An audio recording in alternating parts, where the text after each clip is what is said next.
Hello, this is a little update to the blood decal and effects. Now, the original settings I had were a little bit too dark for the blood materials, so I'm just showing you me doing a little update here, which you'll see in the new version. So I'm just fine-tuning some of the colours and things of particularly the lettering material, and then I'm going to make everything else in line with that. So I'm messing with the blood dry effect and the non-dry, and that's the slider there that controls it. So I'll just bring in a new one there. Now if you're getting a shader warning as well, then it's easy enough to comment that out. I'll show that towards the end of the video. So I'm just going to show you how to change some things in scene. There's a script attached to this material which affects how it dries. It goes between the non-dry state to the dry state, and this little script here controls that. So I'm just going to toggle that off by default because people might not expect it, and it's just a case of switching those back on. And here I'm just fine-tuning the material for the lettering.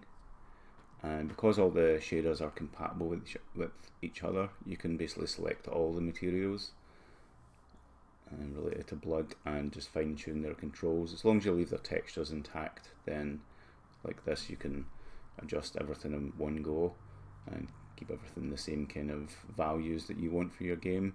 I'm just going to put them to very typical values, like quite rich reds.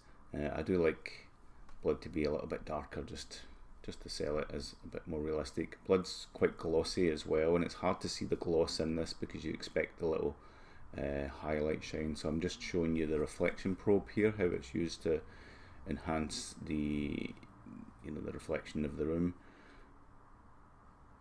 And here you can see it a bit more apparently here, so it looks really wet and shiny and reflective. So it's reflecting the environment because it's reflective like water, yeah. And then you can change the overall dried effect to see what the dry look is going to look like.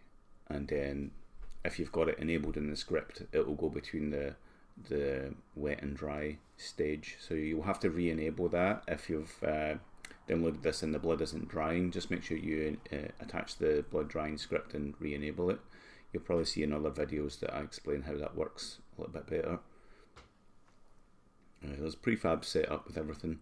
Here you'll see me just commenting out the little warning that crops up, so it's looking for a custom editor. So I'm just commenting that out there just so that you don't get that. It's just a thing that I tend to overlook when I make these shaders up using Amplify Shader. So that's pretty much everything. Thanks for watching. Bye.